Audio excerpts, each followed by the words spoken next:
फिर वैसा ही क्यों नहीं हो सकता एक बार? दरअसल चीन ये मानता है कि आने वाली सदी चीन और भारत के नाम की हो सकती है। महाबलीपुरम में जिनपिंग और मोदी ने जिस बेहतर भविष्य का रोड मैप तैयार करने की कोशिश की है, उसे यकीनन 21वीं सदी को बदलने वाले भविष्य की कहानी की भी शुरुआत माना जा रहा है।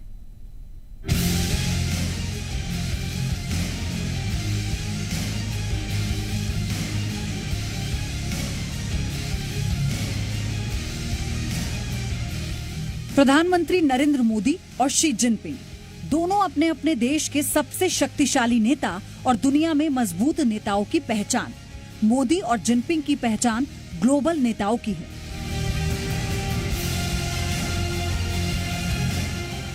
दोनों दुनिया के दो बड़े देशों के राष्ट्रीय अध्यक्ष हैं। दोनों नेताओं को राष्ट्रीय अध्यक्ष की कुर्सी विरासत में नहीं मिली, बल्कि दोनों कड़ी मेहनत के बाद इस मुकाम तक पहुंचे हैं।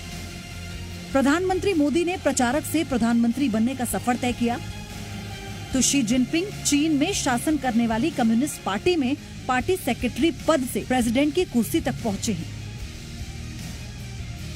प्रधानमंत्री मोदी लोकतांत्रिक तरीके से चुनाव जीतकर साल 2024 तक सत्ता में रहेंगे। चीन में शी जिनपिंग साल 2023 तक सत्ता में बने रहेंगे, लेकिन वो जब तक चाहें तब तक राष्ट्रपति बने रह सकते हैं। दोनों नेताओं के पास जनता का पूरा समर्थन है। दोनों नेता किसी भी फैसले को लेने में सक्षम है। यही वजह है कि दोनों की मुलाकात से बड़ी उम्मीदें हैं कि हम मतभेद को प्रूडेंटली मैनेज करेंगे और डिस्प्यूट नहीं बनने देंगे। एक दूसरे के कंसर्न के बारे में सेंसिटिव रहेंगे और हमारे संबंध विश्व में शांति और स्थिरता के कारक होंगे। दोनों ही देशों की वर्तमान आर्थिक स्थिति भी पूरी दुनिया के लिए किसी चमत्कार से कम नहीं है। दोनों देशों के पास कुल मिलाकर दुनिया की 36% आबादी है, जबकि दोनों देश की जमीन को जोड़ लिया जाए तो ये दुनिया की 8% जमीन हो जाएगी। चीन दुनिया की दूसरी सबसे बड़ी आर्थिक शक्ति है, तो भारत इस मामले में फिलहाल 6ठे नंबर पर है और दोनों देशों की अर्थव्यवस्थाओं को मिला लिया जाए तो ये 1150 लाख करोड़ हो जाती है। पिछले 2000 सालों के अधिकांश कालखंड भारत और चीन दुनिया की प्रमुख आर्थिक शक्तियां रही हैं।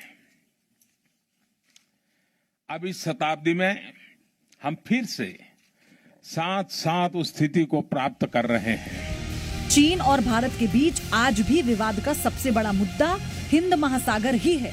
चीन हिंद महासागर को घेरना चाहता है और भारत को ये मंजूर नहीं। प्रधानमंत्री मोदी और चीन के राष्ट्रपति शी जिनपिंग आज तमिलनाडु के समुद्री तट पर मिले। तमिलनाडु वो राज्य है जिसके तट पर हिंद महासागर, बंगाल की खाड़ी और अरब सागर का मिलन होता है। दोनों देशों के बीच मतभेदों की लंबी फहरिस्त है, लेकिन इस बार की बातचीत से तमाम मतभेदों को दूर करने की कोशिश की गई है। अगर चीन और भारत ने एक साथ कदम से कदम मिला लिए तो ये जोड़ी फिर से उसी इतिहास को भविष्य बना सकती है जब दुनिया के तमाम देश चीन और भारत की संपन्नता को देखकर दंग थे और भारत को सोने की चिड़िया कहा जाता था। सचिन अरोड़ा के साथ अमित प्रकाश, महाबलीपुरम, तमिलनाडु।